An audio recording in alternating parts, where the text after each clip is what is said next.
Fellas, figured I'd keep you updated. Some of you guys are curious how this big blue beast is doing. Kind of in hibernation. Well, man, that's annoying. The guys, here, I'll show you. The guys did a little bit of work on it. And ever since they spilt a little bit of coolant on the belt, it's been doing this. When it sits around, let this thing run for, I don't know, an hour or two, and it goes too quiet. But it's the belt.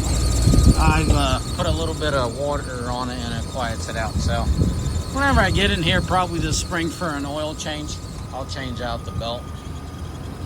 Anyway, so she's in all her glory. She's been treating me well, but she's in hibernation right now. It's kind of how I look if there's a vacuum leak. There, it's holding some kind of vacuum, right?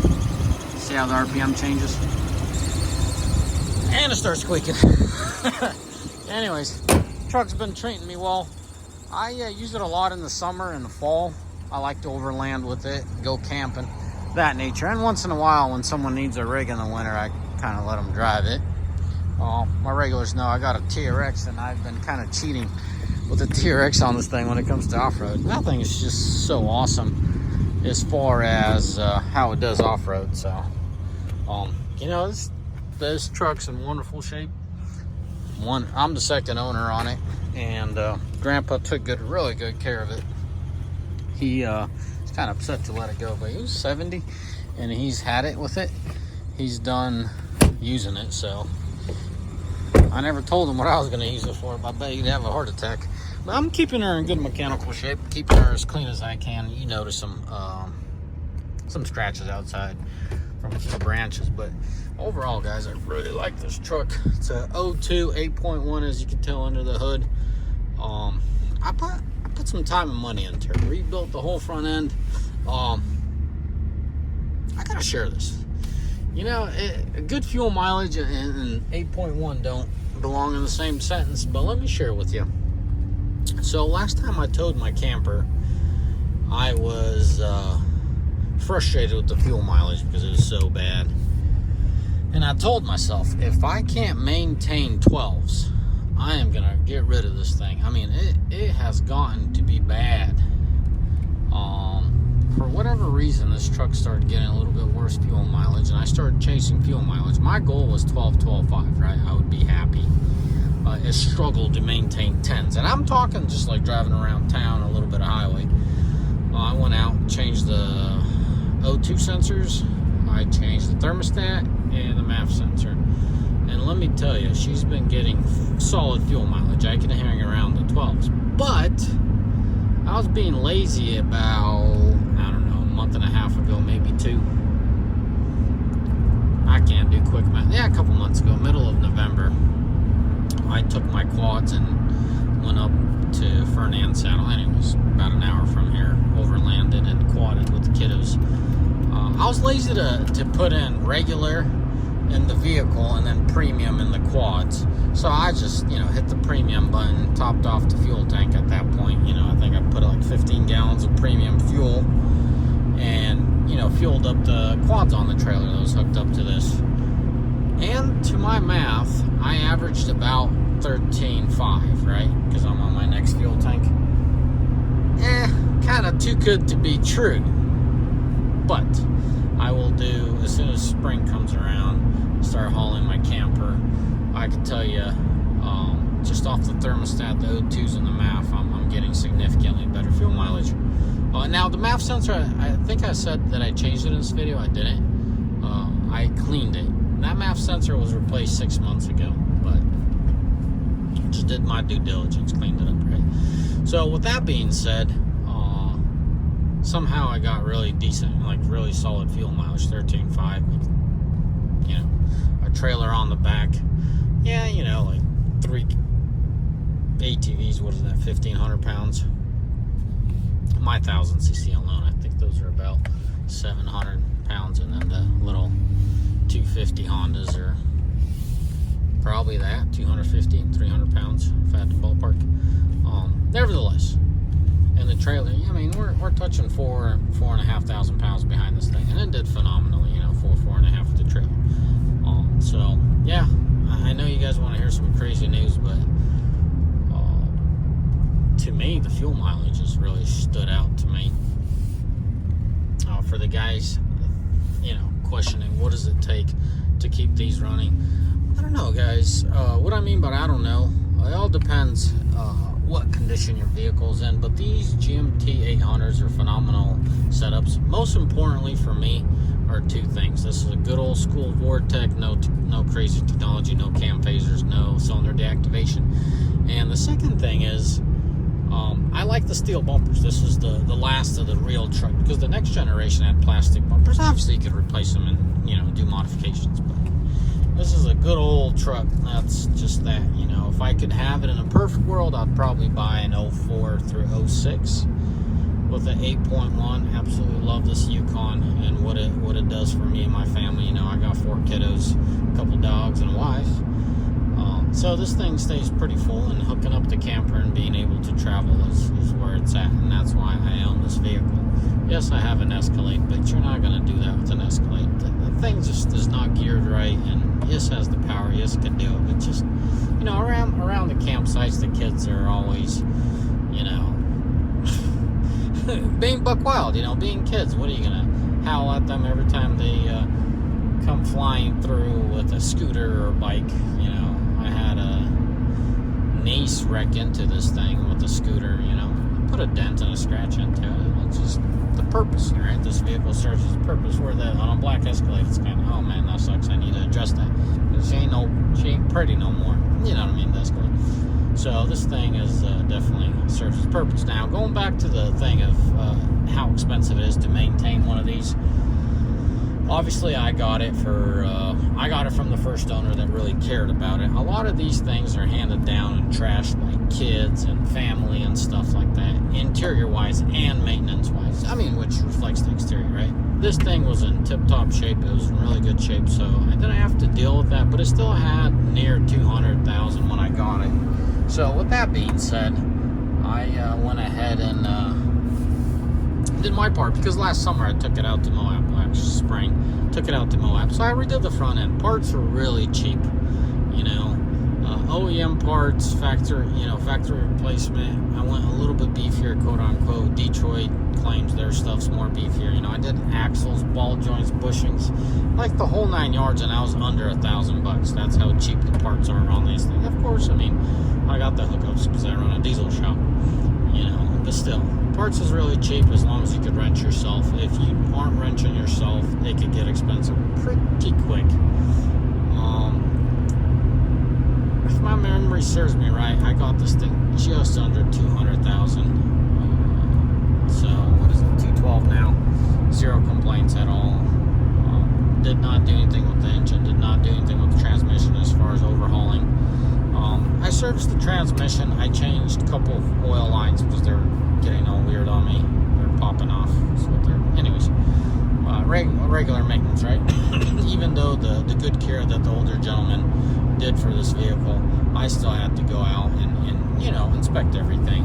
One of the things that Alan has caught me in a very bad situation is, after I came from Moab, I was kind of feeling a little binding in the four-wheel drive. So one of my guys found a U-joint, front U-joint binding up, and it was ready to take off on me. It was about to launch that drive shaft, right?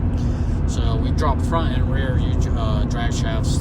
All the rest of the U-joints were just fine at 200, but since their job, we replaced them all. Really simple job, really inexpensive, but a big plus. Keep up with those U-joints, put good stuff in there, don't go cheap on them. Just overall, this vehicle is pretty cheap to maintain. Coming from a diesel pickup, things are just through the roof. Commonly asked oil usage. Yes, this thing uses oil, but she's doing real well right now. I think I'm about a quart every 2 to 2,200 miles. Seems like that's what it is, and 2/3 of those miles are like overlanding miles. So the distance that it takes me to go to off-roading is which is usually half-half. If I'm taking an hour just to get there, I'll off-road for at least an hour. Hit the trailers for an hour. So that kind of puts it in perspective for you guys. Now, as far as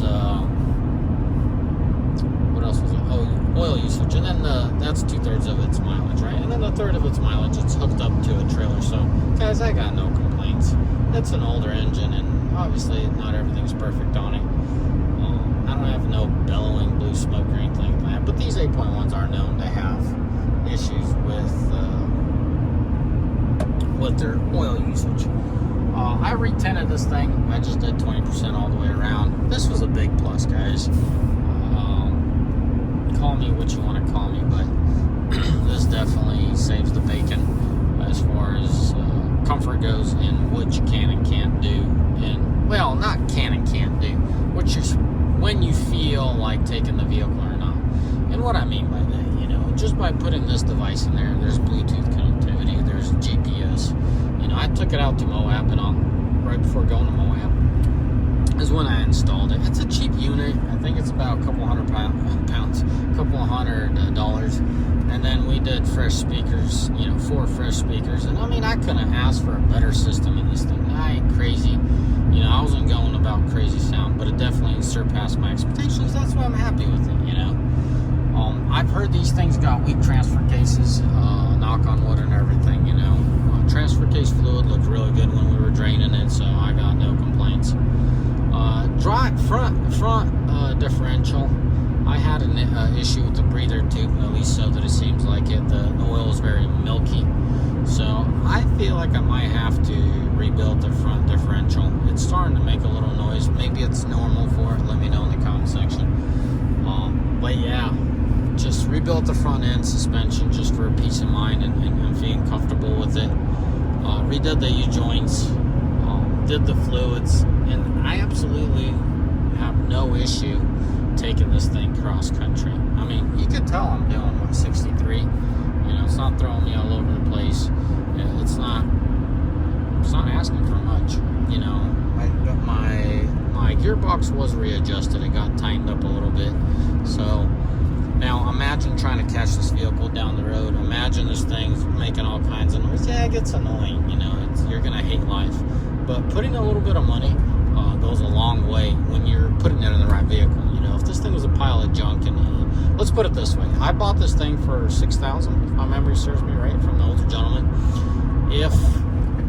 If I was offered this vehicle in a destroyed condition, and I did all my math, and $4,000 would get it up to snuff, and I was offered this vehicle for $2,000, I still wouldn't buy it, because there's so much unforeseen in a neglected vehicle. It's just not worth your time. Save up for the better options if you care for them, but the better conditioned vehicle, it always pays off nearly tenfold, you know. So yeah, right now I'm kind of curious where this fuel mileage thing's gonna go. I did this thing is tuned, and I'm really happy. More for the transmission than anything else. And I'm curious, my accidental experiment with a premium. My theory is always this thing's an 8.1. It does not feel a load. There's no reason to bump up the octane rating. Well, I'll do 3 fuel ups back to back with 93 for the or 92 around here. It's 92 for the octane rating, and go from there. You know, just enjoy it and test it. That's what I love doing. Anyways, fellas, this video already dragged out. Let me know in the comment section what you guys want to know.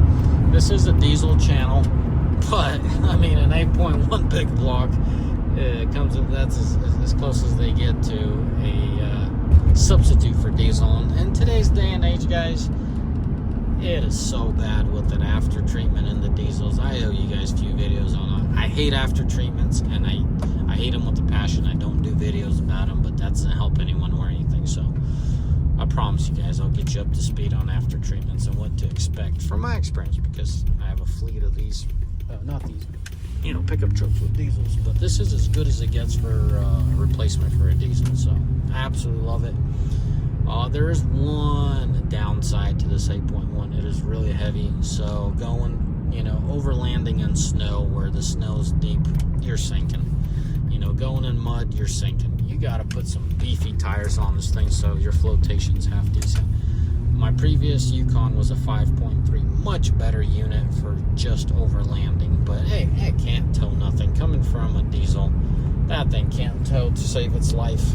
I know some people tow this and that with their 5.3. My 5.3 was an 04. It had a little bit more options, if I could call it that. I could care less for it, really. What I like is the display is a little better, more information on your display. I did like the center a little better, but that's all irrelevant at this point. Things that matter have been addressed, and yeah. So if you're just gonna overland, my advice, highly advise you not to get an 8.1, because if my memory serves me right, it's a cast iron head and block. That is a lot of girth. That is a lot of overbuilt motor for what you need just to overland. Possibly a 6.0. I think a 6.0 with a 6-speed or 8-speed transmission is just perfect for even what I need. But me being me, I always liked the overkill. I always had an 8.1 as a back burner thing. Like, hey, if I ever come across an 8.1, a clean 8.1, I'll buy it. That's how I ended up with this vehicle. 80% of my travel in this vehicle is just overlanding, which does it very well for what I need. But it's definitely nice to have the camper. So it's just phenomenal for what you need. Gets the job done very well. So if you don't care for these older models and you're curious, 6.0 or 8.1, as long as it has a 6-speed, 6.0 is a good engine as well. It's not going to compare to this thing towing heavy, and my definition of heavy on these things is 10,000 pounds. Anytime you're close to 10,000 pounds, you're putting, shoot, I'd say 8,000 pounds. It gets a little too much. It becomes a little too much for these vehicles with gas-powered motors. They do just fine around town. They do just fine around, the highways. But the interstate, you don't want to become a burden at 55, 60. 65, you're fine. Once you start getting into the 70, 75, it just kills it. It's just too much for it. It's downshifting, it's upshifting. Mine's tuned and everything, and I think my trailer, once I have everything loaded, is probably about 8,000 pounds if my memory serves me right. Shoot, it's north of that often, when I fuel up that big. It has a big water tank on it. Anyways, as I said, better wrap up this video. Absolutely love this thing. Let me know what exactly you want. Oh, and then we have this issue. I have a really good idea what this is. This is the ground for the ABS module. I have to address it. It's over there on the rocker panel. So yeah, we'll get this fixed as well. Typically it gets triggered when it's wet outside, not when it's dry like this, but that's another issue on these things. But it doesn't bother me. It doesn't affect my cruise or anything. Next time I shut it off and start it, probably gonna be missing. But as soon as I get into potholes with water in them or it's raining outside, it's 80% they're lit like that. It's just a matter of time getting into them, and I'll get to it this spring most likely. Anyways, guys, let me know in the comment section. I have a lot to talk about this vehicle because me and my family spend a lot of time in it, making memories out there in the wilderness. But anyways, may the Lord bless you. May you almighty find day.